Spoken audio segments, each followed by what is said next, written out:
County, North Dakota. That's where we find the Valley Today's JC Dodd. She joins us live as the water levels continue to rise. Good morning, JC.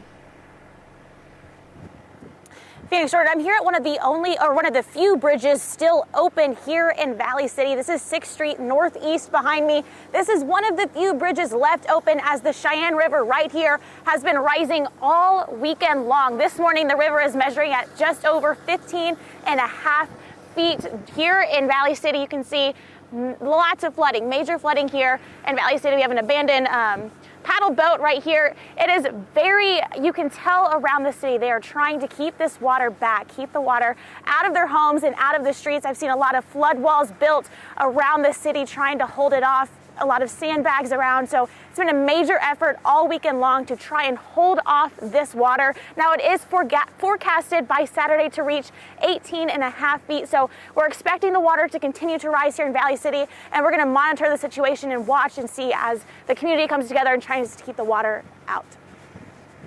It's very good advice there. Also, keep in mind, don't drive if you ever see a flooded road. Thank you, JC. And we want to get a check of what else is impacting our region today. JC talking floods. Lisa, we're talking winter-like weather today for a bunch of folks. Yeah, a combination of seasons yet again here and this Monday. Then all of that is going to cause some hazards here. Here's a look at our headlines for today. Of course, JC was just talking about this, that flood fight going on. There are rivers that are still rising in the valley and flooded overland flooding going on as well, not just along the river. So please, again, be careful out on the roads. And a look at conditions on the road surfaces. We're looking at icy weather or icy conditions, very slick roads. We've got light snow coming down in spots, so that's adding a little more onto that, and windy weather too. So it's just not going to be pleasant to be out and about today throughout the day. And in fact, we've got this chilly start to the week here this week, and it just stays that way. So feeling like winter time, we've got spring flooding going on here, and the combo of the two could be quite hazardous. Here's a look at conditions in Fargo. It's overcast. We've got that shaky camera here this morning along I-94, our view looking westward towards Sanford Hospital there, and temperatures are cold. We're below freezing, so any of that moisture from the weekend frozen back up. 26 degrees here in Fargo. Wind is out of the north-northwest at 31 miles per hour for your steady or sustained wind. Gusts to 43, so it's a windy one, and that makes it feel like it's 9 degrees right now. So it's feeling like we're in the heart of winter.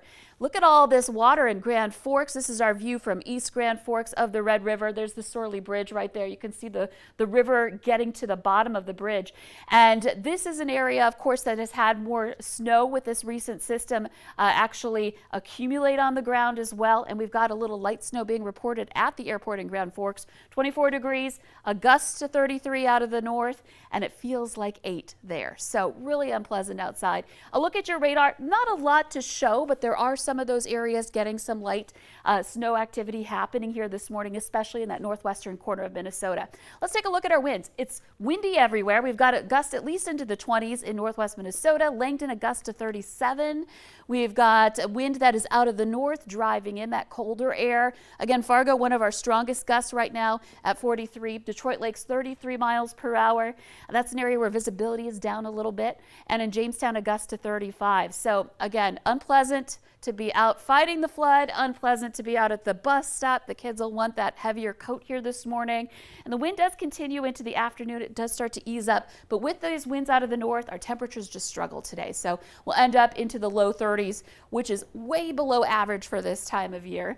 We start warming up tomorrow after another cold morning, and Wednesday we get to about 50 degrees, and we see some 50s for the end of the work week with chances for precipitation returning. But at least we get a couple of days here of some drier weather. And as I was mentioning earlier, it's a good thing to kind of cool things down at night for the flood fight. The problem with that, of course, is that we ice up those roads. And Jordan's here to tell us about how road conditions are looking here this morning. Lisa, thank you this morning for keeping us updated. Road conditions looking pretty nasty in some parts, if we're being honest with you today. I-94 around the Fergus Falls Battle Lake exit, they are icy. Highway 10 and Highway 59 around Detroit Lakes and Frazee and Perham, icy as well. Near Walker up to Bagley, Foston, all the way up to Monoman, also dealing with ice, as well as Red Lake, Black Duck, and up to Grigla as well. We're also looking looking at some flooded areas around Crookston, Waubun, Red Lake Falls. Of course, East Grand Forks, as Lisa just showed you, also some issues. Now in North Dakota, we're dealing with a travel alert. That travel alert has now gone a bit smaller since we have started. The city of Devils Lake no longer in that travel alert like it was. However, we are still dealing with Trail, Griggs, Grand Forks counties are in it. Taking a look, though, at the metro, we are green right now. However, with these cold temperatures, we know if there's any water on roads, they can freeze up pretty quick. We are below freezing right now, so something you need to watch out for.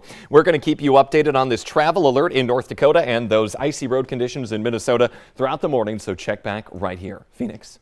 Thank you, Jordan. Take it nice and slow on your morning drive. Cass County officials are urging you to drive with caution if you have to drive on rural roads. They say that the county officials, that there are numerous township roads that have water over on the top of them, and it may be difficult traveling on gravel roads due to saturated soils. So far, 6 rural roads are being impacted, and you see them all right up there on your screen. Officials are anticipating more problems as the moisture content continues to grow. Minnesota Governor Tim Walz is authorizing the National Guard to help support emergency flood operations in the northwestern part of the state. In a statement, Governor Walz said, quote, "When our neighbors are in trouble, we step up to lend a hand. I am proud that the Minnesota National Guard has answered this call to serve. The support of the Guard will be critical to ensuring the safety of Minnesotans during this difficult time." Meanwhile, several people could be without power for at least 2 weeks after that blizzard dumped snow and ice on western North Dakota. Images from Verendrye Electric Cooperative show power poles broken in half and covered in ice. Take a look right there. More than 1,500 members are without power across several counties. According to Montana Dakota Utilities spokesperson, crews are finding extensive damage north of Williston. At the hardest hit area, 45 to 60 extra contractors will be helping with power restoration. The North Dakota Department of Transportation says truck parking is limited at the interstate closure points in the state. At one truck stop in Bismarck, semis were lined up waiting for the interstate to reopen. The DOT recommended the trucks that were heading west should stop in Jamestown or Fargo. Now, we do want to say I-94 has since reopened to traffic. Still difficult travel for some, though. New this morning, as Russia's war on Ukraine goes into its 3rd month, President Volodymyr Zelensky met with U.S. Secretary of State Antony Blinken and Defense Secretary Lloyd Austin in Kyiv. Blinken and Austin are the highest-ranking U.S. officials to visit Ukraine since that war started on February 24th. Over the weekend, the Russian military reported hitting hundreds of targets in Ukraine.